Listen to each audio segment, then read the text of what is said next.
So as we read your holy word, help us see, Lord, help us learn.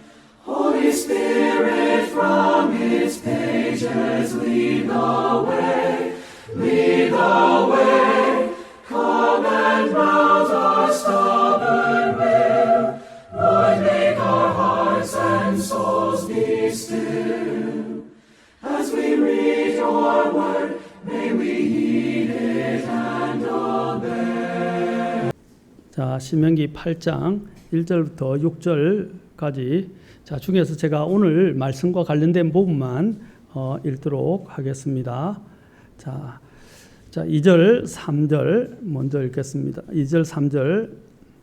너는 주 내 하나님께서 이 40년 동안 광야에서 너를 인도하신 그 모든 길을 기억할지니 이것은 그분께서 너를 낮추시며 너를 시험하사 내 마음속에 무엇이 있는지 또 내가 그분의 명령을 지키려 하는지 그렇지 아니한지 알고자 하심이라.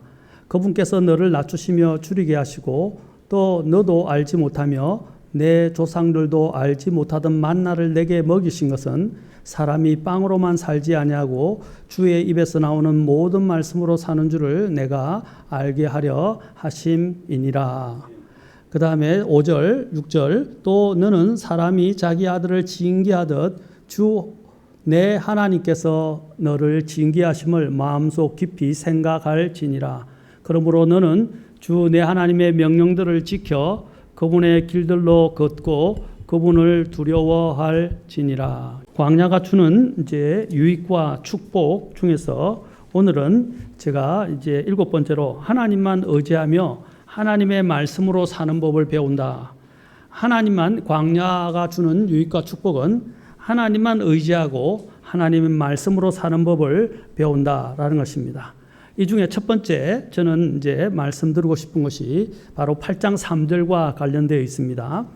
그분께서 너를 낮추시며 줄이게 하시고 또 너도 알지 못하며 내 조상들도 알지 못하던 만나를 내게 먹이신 것은 사람이 빵으로만 살지 아니하고 주의 입에서 나오는 모든 말씀으로 사는 줄을 내가 알게 하려 하심이니라.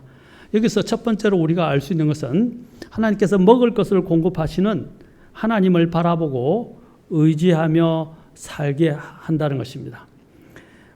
먹을 것을 공급하시는 하나님만 바라보고 의지하며 살게 한다는 것입니다.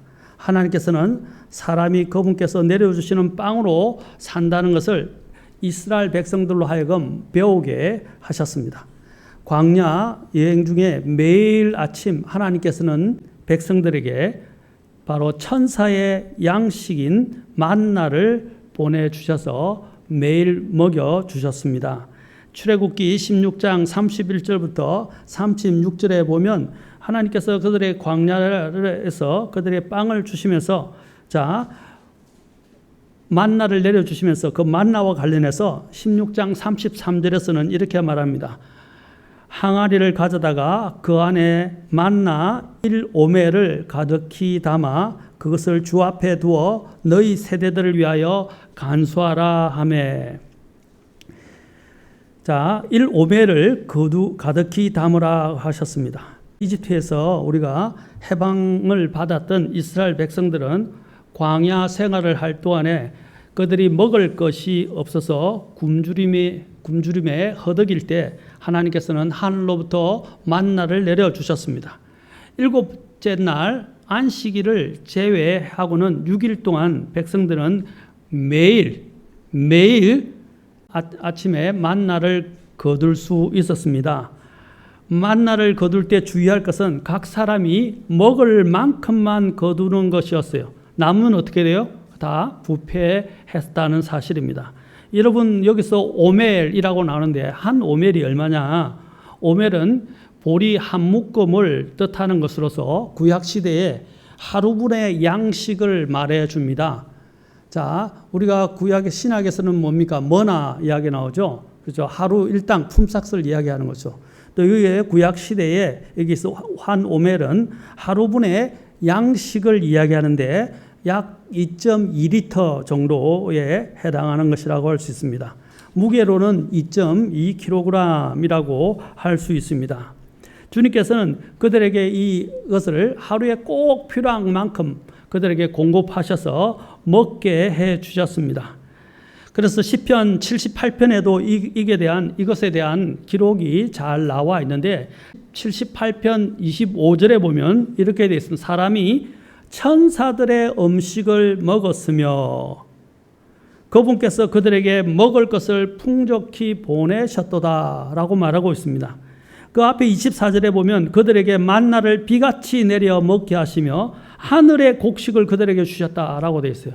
하늘의 곡식을 주셨는데 25절에서는 뭐라고 했어요? 그것이 천사들의 음식이었다. 네. 사실 이 음식은 먹어도 질리지 않는 음식이에요. 여러분, 질리지 않는 음식인데 왜 사람들이 질려 할까요? 천사들이 영원히 그 하늘에서 먹는 음식인데 왜 질려 할까요? 이 인간의 마음에 있는 탐욕 때문에 그래요. 탐욕. 욕심 때문에 그래요. 자꾸 더 좋은 것, 더 나은 것을 찾으려고 하는, 하나님 주신 것이 최선인데도 더 그보다 그 욕구를 채울 수 있는 그러한 것들을 더 요구하기 때문에 일어나는 문제라고 할 수 있습니다. 하나님께서는 이 매일매일 천사들의 음식인 만나를 주시면서 그들이 필요로 하는 것들을 하나님께서 날마다 주심으로 인해서 그들이 필요로 한 모든 것들을 하나님께 의지하고 또 하나님께로부터 받는 것을 기대하며 살라고 하나님께서 가르치시는 거예요. 그러나 이스라엘 백성들은 배우려고 하지 않았습니다. 하나님께서는 하나님만 바라보라고 가르치고 계셨는데도 그들은 그것에서 제대로 배우지 못했습니다. 예수님께서도 우리에게 가르쳐 주신 기도에 또 제자들에게 가르쳐 주신 기도에서 이날 우리에게 우리의 일용할 양식을 주옵시고 라고 기도하라고 하셨어요. 일용할 양식. 그런데 우리는 너무 요즘 풍부한 시대에 살다 보니까 이러한 양식을 위해서 우리 기도해야 되는데 밥 먹을 때 기도하시나요? 예, 기도해야 되는데 밥 먹을 때 같이 기도 안 하는 사람들이 많아지고 있어요. 이제 풍부하니까 하나님을 그냥 잊고 사는 거예요. 매일 하나님이 공급해 주신 거 감사하면서 기도해야 되는데 밥 먹을 때조차도 이제는 기도를 하지 않는 거예요. 일용할 양식을 위해서 우리는 주님 앞에 늘 감사해야 되고 또 일용할 양식을 주시도록 기도해야 합니다. 왜냐하면 그 모든 것은 누가 주시는 것입니까? 하나님께서 주시는 것입니다. 그저 먹고 육체를 위해서 사는 인생은 짐승이라고 밖에 할 수 없습니다. 전도서 3장 18절에서도 뭐라 그랬어요? 짐승들에 대해서 사람들의 아들들의 상태에 대하여 이르기를 하나님께서 그들을 드러내시리니 이것은 자기들이 짐승임을 그들이 보게 하려 하심이라. 자, 성경에서 사람에 대해서 말씀하실 때 하나님이 사람을 더 이상 두고 보지 않고 또 주님께서 심판하실 대상으로 삼을 때 두 가지 용어들이 참 많이 등장해요. 창세기에 보면 그들이 단지 자신들의 유욕을 채우기 위해서 살아가는 육체가 되었다라고 말하고 있어요. 육체가 되었다. 그래서 노아의 날에 홍수가 오게 된 것입니다. 육체만을 위해서 살아가는 거예요. 그리고 오늘 여기 전도서 있는 것처럼 뭐라고 말하고 있습니까? 짐승들이다라고 말하고 있어요. 짐승들이 무엇과 같은 것입니까? 본능의 욕구만을 채우려고 살아간다라는 것입니다. 그리고 시편 49편 20절에서는 존귀한 가운데 거하면서도 깨닫지 못하는 사람은 멸망하는 짐승과 같다라고 말하고 있어요. 뭘 깨달아야 됩니까? 오늘 본문과 관련해서 우리가 생각한다면 하나님이 계시고 우리는 하나님 없이는 살 수 없고 하나님의 공급하심을 우리는 의지해야 되고 그렇죠? 하나님을 의지하며 살아가야 된다는 거죠. 하나님을 알지 못하고 하나님을 의지하지 않는 사람 그렇죠? 그것은 하나님을 깨닫지 못하는 사람이에요. 그 깨닫지 못하는 사람은 무엇과 같다고요? 멸망하는 짐승과 같다. 그래서 존귀한 가운데 거하면서도 깨닫지 못하는 사람은 하나님을 알지도 않고 하나님을 믿지도 않고 하나님을 의지하지도 않고 살아가는 사람들이 다 이와 같은 사람들이에요. 그런 사람들은 뭐와 같다고요?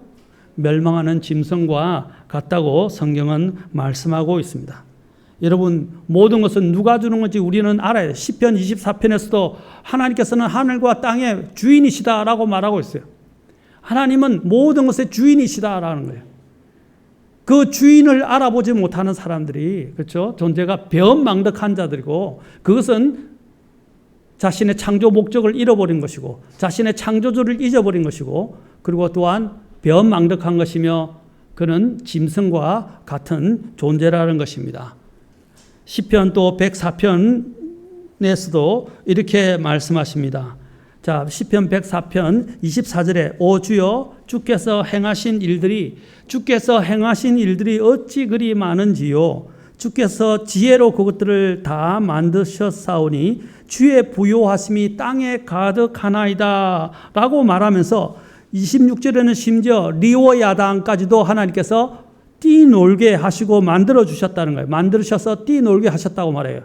리오 야단은 사탄을 대표합니다. 그렇죠? 사탄을 말하는 거예요. 그 리오 야단까지도 어떻게 주께서 만드시고 또 그 안에서 뛰놀게 하셨다는 거예요. 바다에서 104편 27절에 보면 이렇게 이제 이야기합니다. 이것들이 다 주께서 적당한 때에 자기들에게 먹을 것을 주시도록 주를 바라나이다. 이 만들어진, 그렇죠? 만들어진 것들, 또 바다 안에 사는 것들, 심지어는 리오 야단까지도 어떻게 한다고요? 자, 적당한 때에 주님께서 자기들에게 먹을 것을 주시도록 주를 바라며 산다고 말하고 있어요. 그런데 우리 인간이 하나님의 가장 아름다운, 가장 놀라운 창작품인, 그렇죠? 작품인 이 인간이 하나님을 모르고 하나님을 대적하고 산다는 거예요. 심지어는 구원받았다고 하는 사람들이 하나님을 잊어버리고 산다면, 하나님을 의지하지 않고 살아간다면 하나님 마음이 어떠시겠어요? 모든 짐승들도 주님을 바라며 살아가고 있다는 거예요. 먹을 것을 주시는 주님을 바라며 의지하며 살아간다는 거예요. 시편 145편 15절과 16절에서도 말합니다. 모든 것에 눈이 주를 바라오니 주께서는 적당한 때에 그것들에게 먹을 것을 주시며. 여러분, 개들도 어떻게 해요? 주인이 오면 주인이 사랑을 주니까 반가워하지만 또 개들이 뭘 좋아하죠? 가장? 개들을 훈련시킬 때 뭐로 하죠? 먹는 것과 하잖아요. 심지어는 특히 간식으로 훈련을 시킨다고요. 맞죠? 그래서 간식으로 이렇게 뇌에 박히도록 만드는 거예요. 인지되어져서 훈련이 되고 학습이 되도록 한단 말입니다. 그렇죠? 그래서 개들도 어떻게 해요? 주인의 사랑을 아니까 사랑을 받으려고 하고, 또 심지어는 또한 먹을 것을 주니까 그 먹을 것을 주인이 주는 것들을 공급받아서 먹는다는 거죠. 저희 집에 혈액무라고 킹콩 혈액무를 키우고 있어요. 한 지금 20cm 정도, 15cm, 20cm 정도 크기 돼요. 한 마리인데 걔가 굉장히 혼혈종인데, 개량 혼혈종인데 굉장히 똑똑해요. 얼마나 똑똑한지, 자기가 사랑 준 존재가 주인이 오면요, 주인 앞에 나가서 어항에서 얼굴을 보고 쓰다듬어 달라고 계속 앞에서 꼬리를 치고 흔들어요. 그래서 쓰다듬으면 얼마나 좋은지, 한번 쓰다듬으면 여기 어항 전체를 다 돌다가 또 와요. 그래서 다 바라보고 서 있어요. 또 먹을 걸 주면 탁 받아 먹고, 또 이렇게 뒤에서 손으로 이어가지고 쓰다듬어 줘요. 쓰다듬어 주면 또 굉장히 좋아서 꼬리 치다가 또 저쪽에 가서 한 바퀴 돌고 와서 또 쓰다듬어 주려고 그래요. 그러다가 쓰다듬어 주다가 제가 이제 어항을 떠나잖아요. 막 박치기를 하고요. 자기를 알아달라고 물 위에 점프하려고 그러고요. 와서 봐달라는 거예요. 그렇게 자꾸 그 주인을 바라보면서 주인이 먹을 것을 주고 주인이 사랑해 준다는 걸 아는 거예요. 개들도 마찬가지예요. 마찬가지로 우리 인간들도 우리에게 먹을 것을 공급하시는, 우리의 모든 필요를 공급하시는, 우리는 하나님을 앙망하면서 그분을 바라면서 살아야 됩니다. 그런데 얼마나 많은 사람들이 창조주 하나님을 잊어버리고 살고 있습니까? 심지어는 믿는다는 사람들조차도 하나님을 그냥 평상시에 계속 잊고 살고, 필요한 때, 자신이 필요하고 배고픈 때만 나타나가지고 구한다면 하나님이 얼마나 마음이 아프실까요? 그렇죠? 항상 사랑의 관계, 항상 서로 바라보는 관계가 되어야 되는데 우리는 더더욱 또, 그렇죠? 하나님을 필요로 하는 존재들입니다. 여기 보십시오. 모든 것에 눈이 주를 바라오니 주께서는 적당한 때에 그것들에게 먹을 것을 주시며 주의 손을 여시사 모든 생물의 소원을 만족시켜 주시나이다. 모든 생물의 소원을 만족시켜 주신다라고 145편 16절에서 말하고 있습니다. 예수님께서도 이 부분과 관련해서 가르쳐 주신 부분이 있습니다. 마태복음 6장 25절부터 보면 주님께서 이렇게 말씀하셨어요. 너희 생명을 위해 너희가 무엇을 먹을까 혹은 무엇을 마실까 너희 몸을 위해 너희가 무엇을 입을까 염려하지 말라. 생명이 음식보다 소중하지 아니하며 몸이 옷보다 소중하지 아니하냐. 공중에 날짐승들을 보라. 주님이 만드신 것 중에 날짐승을 이야기합니다. 그 날짐승들을 보라. 그것들은 씨 뿌리지도 아니하고 거두지도 아니하며 곳간에 모아들이지도 아니하되 너희 하늘 아버지께서 그것들을 먹이시나니 너희는 그것들보다 훨씬 더 낫지 아니하냐. 아멘. 우리는 더 고귀한 존재라는 겁니다. 심지어는 주님께서 솔로몬의 영광을 이야기하시면서 솔로몬의 영광은 내일 아궁이에 던져질 덜풀의 그 영광보다도 못하다라고 말씀하십니다. 그러면서 다시 6장 31절에서 이렇게 말씀하십니다. 그러므로 염려하여 이르기를 우리가 무엇을 먹을까 혹은 우리가 무엇을 마실까 혹은 우리가 무엇을 입을까 하지 말라. 이 모든 것은 이방인들이 구하나니 너희 하늘 아버지께서는 이 모든 것이 너희에게 필요한 줄 아시느니라. 오직 너희는 첫째로 하나님의 왕국과 그분의 의를 구하라. 그리하면 이 모든 것을 너희에게 더하시리라. 우리가 사실 요즘 먹는 거, 마시는 거, 입을 거 못 입고 못 먹고 못 마셔서가 아니에요. 너무 풍부해서 그래. 그러니까 이제는 메뉴를 고르는 거예요. 메뉴가 없다면 어떻게 해야 돼요? 한 가지밖에 없다면, 또 한 가지밖에 살 돈이 없다면 식탐을 부리지 않겠죠. 그렇죠? 그런데 요즘은 너무 고를 게 많으니까 사실 우리가 배불러 가지고 하나님을 지금 모르고 있는 거예요. 그것이 귀한 줄 모르는 거예요. 그리고 하나님을 의지하지도 않는 거예요. 오늘 문제는 사람들이 너무 풍부함 속에 살기 때문에 하나님을 잊어버리는 것입니다. 하나님이 왜 이스라엘 백성들을 광야로 인도하신지 아십니까? 나중에 뒤에서 이야기했지만 가나안 생활을 대비하기 위한 거예요. 가나안에는 풍족한 것이 다 있잖아요. 온갖 소산물들이 다 나오는 곳이었어요. 그 풍부한 것들을 그들이 그냥 공짜로 얻게 되면 어떻게 돼요? 더 방종하게 되고 더 죄악 가운데 빠지게 되기 때문에 하나님께서 어떻게 하시세요? 광야 생활을 통해서 훈련시키시는 거예요. 여러분, 여기 있는 만나는 매일의 육체적 생계 수단 이상의 것이었습니다. 그것은 생명의 빵으로 오실 바로 예수님의 한 유형이었습니다. 그들은 날마다 공급하시는 양식을 통해서 그들의 혼을 배고픔과 갈증을 영원히 만져시켜 주실 그리스도를 기대하고 바라보는 것들을 배우게 하기 위해서 하나님께서 광야로 인도한 거예요. 뭘 바라보는 거예요? 그리스도를 바라보는 것입니다. 고린도전서 10장에 보면 이렇게 말합니다. 고린도전서 10장에 놀라운 말씀을 하십니다. 3, 4절 잘 보세요. 오늘 본문과 연관되어 있어요. 모두가 같은 영적 음식을 먹었다고 그래요. 그들이 먹은 게 그냥 음식뿐 아니라 뭘 말한다고요? 영적 음식이었다. 10장 4절 같이 읽겠습니다. 시작. 모두가 같은 영적 음료를 마셨느니라. 그들이 자기들을 따라가들은 영적 반석으로부터 마셨는데 그 반석은 그리스도였느니라. 그 반석은 뭐라고? 영적 음료, 영적 음식은 다 그리스도다. 그리스도를 상징하는 거예요. 그들은 그리스도를 기대하며 바라보았던 거예요. 모든 것들을 완전히 만족시켜 주실 그리스도를 바라보는 것이었어요. 믿음으로. 마찬가지예요. 우리도 뭡니까? 이 생활을 통해서 우리는 그리스도를 신뢰하는 법을 배우는 것이었습니다. 그래서 예수님께서는 요한복음 6장에서 하늘로부터 오는 빵을 가지고 뭘 말씀하셨어요? 뭘 말씀하셨어요? 영원히 배고프지 않을 생명의 빵에 대해서 말씀하셨어요. 영원히 목마르지 않게 할 생명의 음료에 대해서 말씀하셨어요. 그래서 요한복음 6장 33절에서 하나님의 빵은 하늘로부터 내려와 세상에 생명을 주는 잔이라 라고 말하고 있습니다. 그분이 누구죠? 예수님이에요. 그래서 6장 35절에서 예수님께서 제자들이 주여 이 빵을 항상 우리에게 주소서라고 34절에서 요구하니까 예수님께서 35절에서 내가 곧 생명의 빵이니 내게 오는 자는 결코 줄이지 아니할 것이요 나를 믿는 자는 결코 목마르지 아니하리라 라고 말씀하셨어요. 아멘. 예수님을 바라보는 거예요.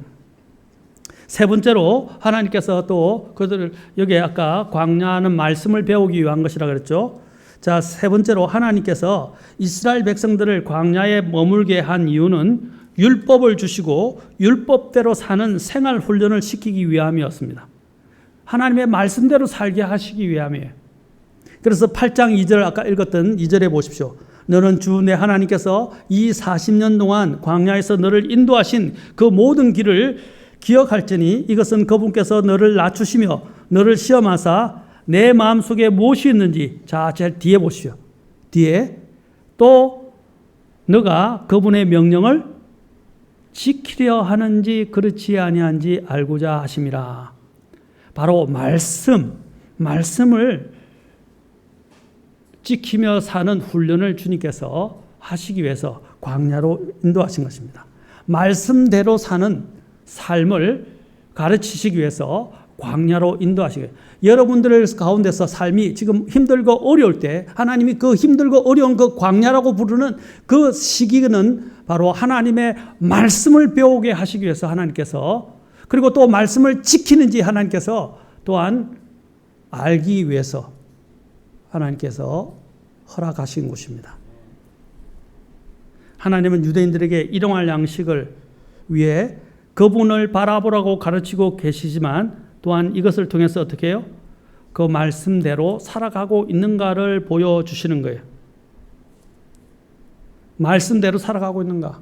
특히 아까 매일 하나님께서 한 오멜만 거두라 그랬잖아요. 예? 매일에 먹을 만큼만 하라고 그랬어요. 만약에 그걸 남겨두면 어떻게 됐죠? 부패했죠.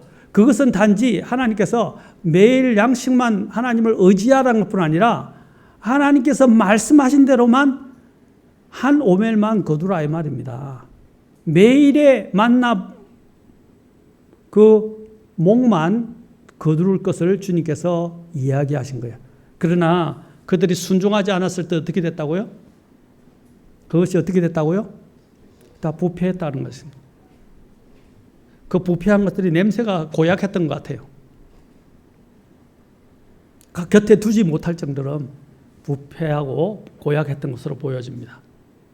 마찬가지입니다. 우리가 하나님의 말씀을 지키는지 아는지. 그들이 순종했다면 하루분만 하면 되잖아요. 그리고 매일 또 하루 하나님을 의지하고 살고 하면 되는데 그들은 그것을 하나님의 말씀을 의지하지 않고 그냥 그것을 아무렇지 않게 취급했어요. 만나를 모으는 매일의 책임에서 하나님께 순종한 사람들은 나머지 그분의 명령에도 순종하려고 하게 된다는 거예요. 그렇죠? 하나를 순종하는 사람을 보면 아, 이 사람은 다른 것도 순종할 수 있구나 하는 걸 배우게 돼요. 직장에서도 일을 시켜보면 그래요. 직장에서도 이걸 잘 훈련하고 잘 그대로 하는 사람 보면 그 다음 것도 할 수 있구나 하는 걸 보는 거예요. 여러분 군대에서도 그렇죠. 군대에서도 훈련을 시킬 때 이 과정을 통과하지 못하면 다음 과정으로 넘어가지 못해요. 작은 것들에 신실하지 않으면서 큰 것들에 신실할 수 있다? 그것은 아니에요. 우리는 자꾸 착각하는 경우가 있어요. 나는 큰 일을 위해서 나 이런 것들은 전혀 내게는 필요 없어 라고 그것을 업신여기고 무시하는 사람들이 있어요. 주님께서 분명히 말씀하셨어요. 적은 것에 신실한 자가 뭐 어떻게 한다고요? 큰 것에도 신실할 것이라고 말씀하셨어요. 하나님이 주신 이 작은 말씀에 신실한 사람이 나중에 하나님이 주시는 다른 말씀에도 신실하게 됩니다. 바로 이것을 통해서 주님께서는 훈련을 시키는데, 만나에 대한 우리의 관계는 바로 하나님의 말씀에 대한 우리의 관계를 이야기합니다. 만나는 바로 하나님의 말씀과의 우리의 관계를 말해준다는 것입니다. 그리고 말씀의 하나님에 대한 우리의 관계를 또한 말해주는 것입니다. 하나님의 말씀에 대한 우리의 관계를 말해줄 뿐 아니라 말씀의 하나님과 관련된 것도 우리에게 가르쳐 주시는 것입니다. 그리고 더 나아가서는 아까도 제가 언급했죠. 가나안 땅에서 삶을 살기 위한 준비 훈련이고 실전을 위한 훈련이다. 여러분 훈련되지 않으면 어떻게 해요? 실전에서 성과를 거둘 수가 없어요. 또 전쟁의 실전에서도 승리할 수가 없어요. 훈련이 안 됐기 때문에. 바로 광야는 앞으로 더 좋은 때, 또 더 많은 유혹이 오게 될 때 그것을 더 잘 이길 수 있도록 훈련시켜주는 장소라는 것입니다.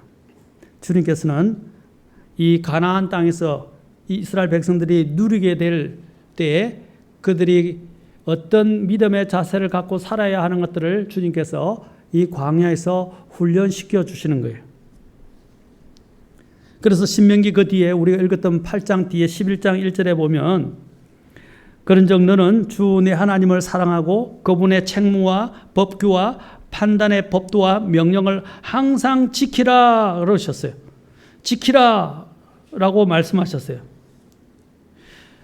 그리고 11장 8절과 9절에 보면 이렇게 계속 말씀하십니다. 그러므로 너희는 내가 이날 너희에게 명령하는 모든 명령을 지키라. 1절과 똑같죠? 그러면서 이런 말이에요. 그리하면 너희가 강성할 것이요 너희가 가서 소유할 땅, 가나안 땅이죠. 땅에 들어가 그 땅을 소유할 것이며, 또 주께서 너희 조상들에게 맹세하사 그들과 그들의 씨에게 주리라고 하신 땅, 곧 젖과 꿀이 흐르는 땅에서 너희가 너희 날들을 길게 하리라 라고 말씀하셨어요. 그리고 11장 26절 27절 보십시오. 자, 26절부터 또 29절까지 보겠습니다. 보라, 내가 이날 복과 저주를 너희 앞에 두나니 너희가 만일 내가 이날 너희에게 명령하는 주 너희 하나님의 명령들에 순종하면 뭐라고요? 복을 받을 것이요 너희가 만일 내가 이날 너희에게 명령한 길에서 돌이켜 떠나 주 너희 하나님의 명령들에 순종하지 아니하고 너희가 알지 못하던 다른 신들을 따라가면 어떻게 된다고요? 저주를 받으리라. 29절, 그래서 그림 신상과 에발산에 대한 부분을 이야기하고, 그림 신상에서는 축복의 말을, 그렇죠? 에발산에서는 저주의 말을 했죠. 예? 자, 그것을 통해서 하나님께서 말씀하신 게, 자, 뭐예요? 가나안 땅에 들어가게 돼서 순종한 사람들은 어떻게 복을 받게 될 것이고, 불순종하면 저주를 받게 될 것이라는 것입니다. 주님께서 지금 이날 이 말씀을 하신 이유가 뭡니까? 가나안 땅에 들어갔을 때 이스라엘 백성들을 준비시키기 위한 거예요. 여러분, 광야를 지나고 나면 전혀 다른 세상이 온다는 것입니다. 광야를 통과한 이후에 가나안이 와야 된다는 것입니다. 가나안이 그냥 주어지면 인간은 어떻게 돼요? 그 가나안의 땅은 비극의 현장이 될 것입니다. 이스라엘은 그렇게 훈련받았는데도 결국 가나안에서 어떻게 했어요? 실패했어요. 그래서 우리는 호언장담하면 안 돼요. 믿음에 있어서 누구도 호언장담하면 안 돼요. 내가 선 줄로 아느냐? 내가 넘어질까 조심하라 라고 고린도서에서 말하고 있습니다. 우리는 교만하면 안 돼요. 우리는 매일 주님이 필요합니다. 주님을 의지해야 합니다. 아멘? 주님을 잊어버리는 순간 우리는 배교하게 되는 거예요. 배교하게 되는 것입니다. 배부르게 되면 배교하기 쉽고, 주님을 잊어버리는 순간 배교하게 된다는 것을 잊어버리면 안 됩니다. 그 다음에 또한 우리는 네 번째로 우리는 이 또 하나님께서 말씀 훈련과 관련해서 원수 마귀의 유혹을 시험을 물리칠 수 있는 그 힘은 어디서 온다? 말씀을 통해서 훈련받은 사람만이. 자, 여러분, 예수님을 머리로 아는 사람들은 마귀가 어떻게 여길까요? 우습게 여기죠. 그러나 그것을 실제적으로 알고 훈련받은 사람들은 어떻게 해요? 마귀가 함부로 덤비지도 못하고, 덤볐다고도 어떻게 해요? 그는 도망갑니다. 도망간다는 거예요. 전에도 말씀드렸죠. 말씀을 갖고 있는 것이 중요한 게 아니에요. 그 말씀이 내 것이 되었는가가 더 중요한 거예요. 그 생명의 말씀을 내 것으로 만들었는가 하는 것입니다. 마귀를 이길 수 있는 힘은 어디서 온다? 바로 하나님의 말씀을 통해서 온다. 그래서 예수님께서도 어떻게 했어요? 마태복음의 4장에 보면 마귀가 시험했을 때 무엇으로 이겼다고요? 전에 말씀드렸죠? 여기 있는 신명기 이 말씀으로 이겼다. 신명기 8장 3절의 말씀으로 이겼다는 것입니다. 이것을 인용해서 마귀를 물리치셨어요. 주님께서 마귀를 물리친 게 다 신명기 말씀에 있는 거예요. 그것은 예수님께서 그냥 인용했기 때문에 마귀를 이긴 게 아니라 그 말씀대로 살았기 때문이에요. 말씀대로 순종했기 때문이에요. 아멘? 말씀을 아는 것만이 중요한 게 아니에요. 머리로 아는 것만이 중요한 게 아니에요. 말씀을 가지고 살아야 됩니다. 그러면 마귀는 우리를 공격하거나 우리를 이길 수 없을 것입니다. 다섯 번째로 또한 광야를 통해서 머리로가 아니라 삶을 통해서 하나님과 그분의 말씀의 실제를 체험하는 자리다. 제가 아까 순종에 대해서 말씀드렸고 연관되는 내용입니다. 계속해서 말씀의 실제를 체험하게 돼요. 우리는 고난이라는 또한 어려움이라는 이런 광야를 통해서 하나님의 말씀의 실제를 배우게 돼요. 시편 119편으로 가서 보겠습니다. 시편 119편 보면 67절부터 또 계속 보겠습니다. 자, 보세요. 고난당하기 전에는 내가 길을 잃었사오나 이제는 주의 말씀을 지키고 있나이다. 이제는 주의 말씀을 지키고 있다. 그리고 68절 보십시오. 주는 선하시며 선을 행하시오니 주의 법규들을 내게 가르치소서. 71절 보십시오. 고난당하는 것이 내게 유익하오니. 여러분, 고난당하는 것이 힘들죠? 어렵죠? 피하고 싶죠? 그런데 시편 기자는 결론적으로 뭐라고 말합니까? 뭐라고 말하고 있죠? 유익하다 그랬어요. 그래서 뭘 배운다? 이로써 내가 주의 법규들을 배우게 되고 또 67절에 뭐라고 주의 말씀을 지키게 된다. 예, 우리가 아이들이 그래요. 아이들이 이거 전에는 우리가 골로 난로를 안에서 피워서 실내에서 또 선풍기도 마찬가지예요. 선풍기를 또 돌릴 때 여름에 지금 선풍기 돌리죠. 옛날 난로를 피울 때도 야 이거 김이 올라오고 있는데 만지면 안 돼. 손 대이니까 큰일 나. 그런데 어떻게 해요? 아이가 손을 대가지고 대이죠. 그게 고난당하는 거예요. 말을 듣지 않아가지고 고난당하는 거예요. 그 대가지고 화상을 입어봐야 아 맞구나. 그렇죠?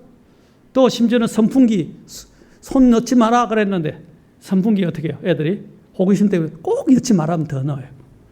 손을 넣어가지고 손을 다치게 되는. 아이들은 그래서 보면 아 그다음부터는 어떻게 되죠? 골로나 난로 가까이 손을 대면 안 되구나. 뜨거운 곳 그렇죠? 그 다음에 또한 선풍기 같은 데다 손을 넣으면 안 되는구나. 배우게 되는 거예요. 또 콘센트 같은 데도 마찬가지예요. 콘센트 우리 애들도 이전에 콘센트에 요즘 콘센트를 손 못 대게 마금을 해놓죠. 마금도 팔잖아요. 그 콘센트에 그렇죠. 뭐 젓가락 같은 거 갖다 가지고 숟가락 같은 거 궁배가지고 쑤시 얹는 거예요, 애들이. 그러면 어떻게 되죠? 퍽 하면서 전기 그 쇼크를 먹게 되죠. 그래서 그 하기 전에 엄마 아빠가 어떻게 돼요? 하지 마라 그러잖아요. 근데 또 안 되면 어떻게 되죠? 떼치 이렇게 하고 가르치잖아요. 그래서 세게 한 대 맞아야 아 이걸 대면 엄마한테 혼나는구나 하고 배운다 이 말입니다. 맞아요, 안 맞아요? 배우죠. 왜? 그게 일종의 떼치하는 게 일종의 고난이에요. 그게 징계라는 거예요. 그래서 아까 우리가 읽었던 신명기 8장 5절에 또 너는 사람이 자기 아들을 징계하듯 주 하나님께서 너를 징계하심을 마음속 깊이 생각할지니라 그랬잖아요. 징계하는 거예요. 제가 여러분이 이해가 쉽게 하기 위해서 자녀와 관계에서 여러분들에게 말씀을 드리는 거예요.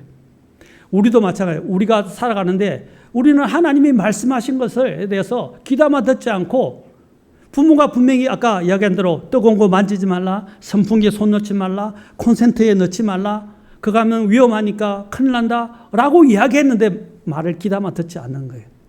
마찬가지입니다. 우리가 삶을 살면서 하나님이 분명히 우리에게 말씀하시고 경고를 주셨는데도 그걸 귀담아 듣지 않는 거예요. 그래서 어떻게 해요? 어려움을 당하는 거예요. 그리고 난 다음에 고난을 당하고 아까 다친다든지 데인다든지 다친다든지 하게 난 뒤에 어떻게 돼요? 교훈을 배우게 되죠. 맞습니까? 아, 하면 안 되는구나 하고 배우는 것처럼 마찬가지로 우리도 하나님 앞에서 이제 뭘 배우게 됩니까? 그냥 귀로만 듣고 흘러보냈던 그 말씀을 이제 기억하고 명심하게 된단 말입니다. 그래서 오늘 시편에서 뭐라 했어요? 고난 당하기 전에는 내가 길을 잃었사오나 이제는 주의 말씀을 지킨다라고 됐어요. 그리고 나중에는 어떻게 해요? 고난 당하는 것이 내게 유익하다라고 그랬어요.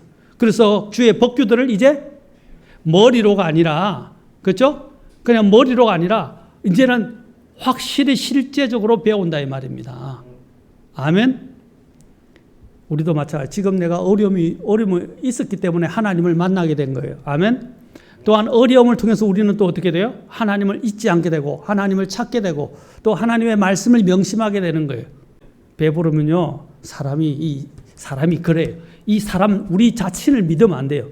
배부르면요, 사람은 자꾸 마음이 비대해지고 하나님부터 멀어져요. 그런데 그것들이 처음부터 차근차근 훈련이 된 사람들은요, 그럴 일들이 별로 없어요. 그러나 훈련이 안 된 사람들은요, 나중에는 정말 하나님을 덩진단 말입니다. 그런데 하나님께서 나를 사랑하기 때문에 나중에 후에 배교하거나 덩지지 않게 하기 위해서 어떻게 하신다? 고난이란 징계를 통해서 또 하나님께서 나를 훈련시키십니다. 그래서 나를 잊으면 안 된다.